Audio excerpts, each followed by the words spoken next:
So now we've got a color that we seem, looks pretty good. Now the next thing I want to do is do some sharpening. And it is important to know that in this first case where we had a separate adjustment layer, we can mask within the adjustment layer itself. We have not altered the background at all. Now, if we're going to go up here and do some sharpening, usually those occur through filters. Now these filters, such as this sharp mask that I'll be using, affect the picture data itself. And so if later on I want to have some areas that I don't treat with the sharpness, then I have altered the entire photo and I'll have some trouble. So what I want to do is duplicate the photo, and I'm going to name it sharp.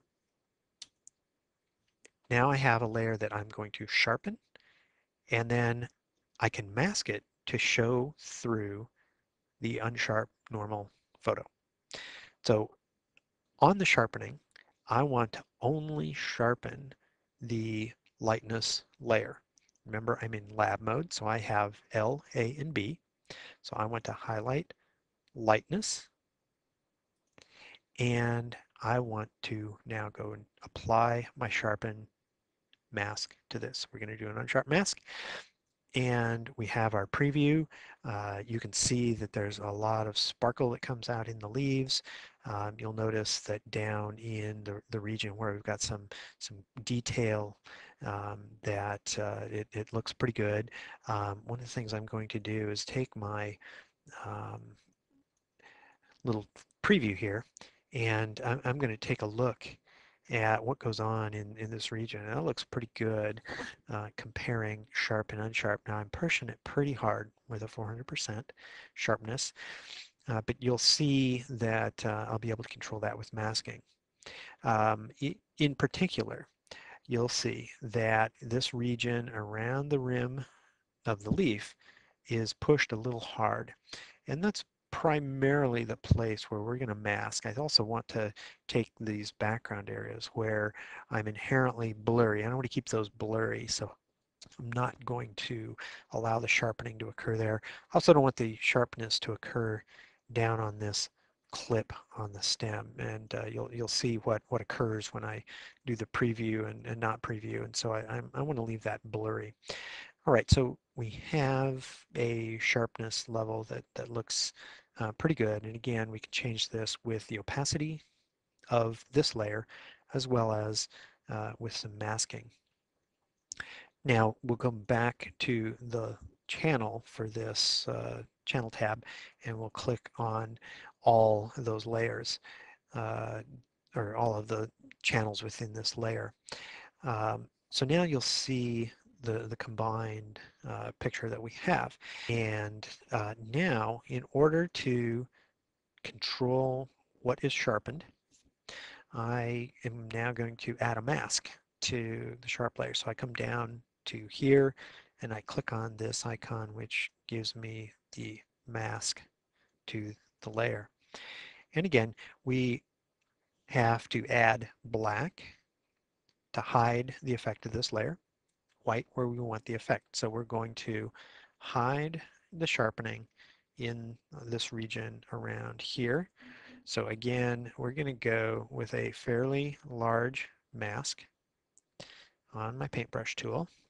So we're going to take this layer here and we're going to mask it. Now, it's hard to see the effect because there's not a big region here of sharpness to see what we're taking out. But you'll be able to see it if we zoom in a bit. So I'm going to come in here and scroll up and down a little bit, and you'll see, oops, I've kind of taken away the sharpness where I want it, but this is let you see the power of using the masking as opposed to doing erasing of layers. So I'm going to flip back to white, and I'm going to put that sharpness back in. Now just to clarify what I did, I'm going to alt click on the layer mask. And you'll see what I have sharpened. Here's where I'm going to mask the sharpening. Here's where I let the sharpness occur. So we click back on the photo detail, you'll see that that matches up very, very well with what my photo data is.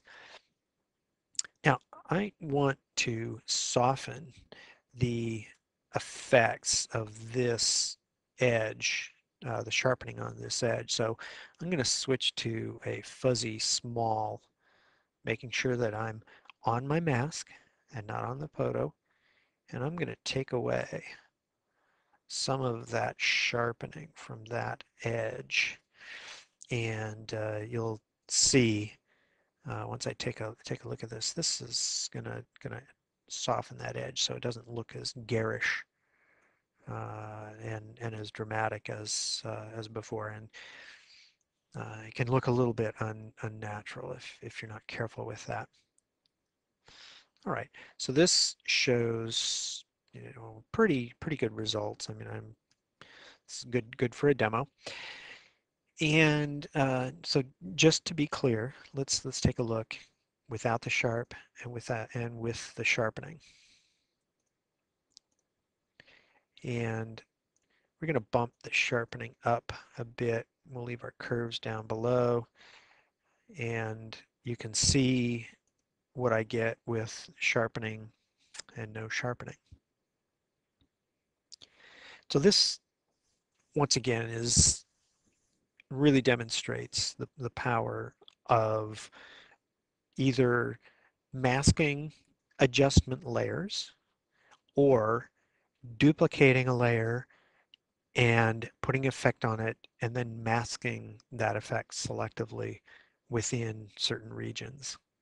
So I hope you've learned a lot with this. Um, I do have some alternatives on the curves layer that I'll do in a subsequent demo.